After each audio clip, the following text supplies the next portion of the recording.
Voici tout ce qui change en France en septembre 2025. Le Premier ministre et le gouvernement, sauf retournement de dernière minute, François Bayrou devrait démissionner à l'issue du vote de confiance le 8 septembre prochain. Le vote de confiance est une procédure prévue par l'article 49 alinéa 1er de la Constitution. Il permet au Premier ministre de vérifier s'il dispose toujours du soutien de l'Assemblée nationale. Pour rester en place, il doit obtenir une majorité de voix favorables. À défaut, il est considéré comme désavoué et il est contraint de démissionner. Or, les projections parlementaires actuelles sont très défavorables. De nombreux députés ont annoncé leur intention de voter contre, ce qui présage une issue défavorable pour François Bayrou et pour son gouvernement. Autre changement, la mise en place du taux individualisé pour les couples. Je vous en avais déjà parlé, mais à partir de septembre, chaque membre d'un couple marié ou pacsé aura désormais son propre taux de prélèvement à la source. Le taux commun, le taux du foyer, devient sur option. Cette réforme profite surtout aux femmes souvent moins bien rémunérées que les hommes qui pourront payer moins d'impôts que leurs conjoints. À partir du 1er septembre, il sera possible également d'accéder à la retraite progressive dès 60 ans. Cette mesure a été confirmée par 2 décrets du 23 juillet dernier. En gros, les travailleurs seniors pourront continuer à travailler à temps partiel tout en percevant une partie de leur pension. Cette mesure permet d'aménager la fin de carrière et est soumise à l'accord de l'employeur. À partir du 1er septembre, les anciens formulaires d'arrêt de travail sont rejetés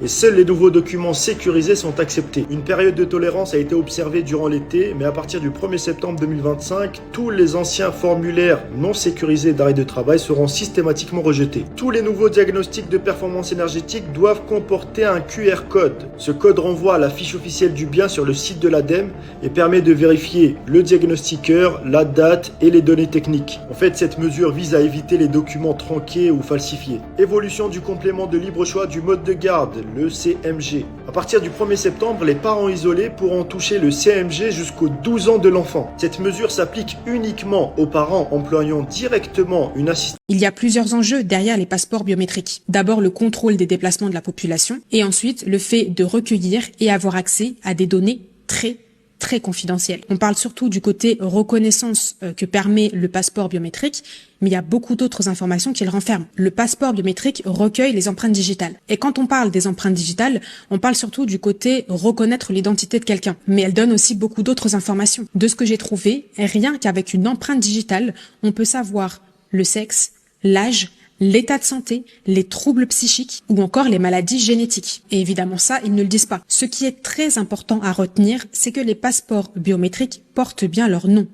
Ils sont des mesures de votre vie. Ils recueillent des informations très sensibles dont nous-mêmes, nous n'avons pas accès. Avoir accès au passeport biométrique d'un pays, c'est avoir accès à des données qui peuvent être très dangereuse pour sa population. Comme c'est expliqué dans le premier documentaire sur la mégapolitique, une des forces mégapolitiques, c'est la technologie. Aucun pays, au moins de l'Afrique de l'Ouest, ne possède la technologie nécessaire pour produire les passeports biométriques. Et puisque les maîtres ou les anciens maîtres déclarés ont dit que les pays devaient avoir des passeports biométriques, ils payent des milliards à des entreprises étrangères pour le faire. Et pour le cas des passeports africains, la majorité des entreprises étrangères sont dans l'Union européenne.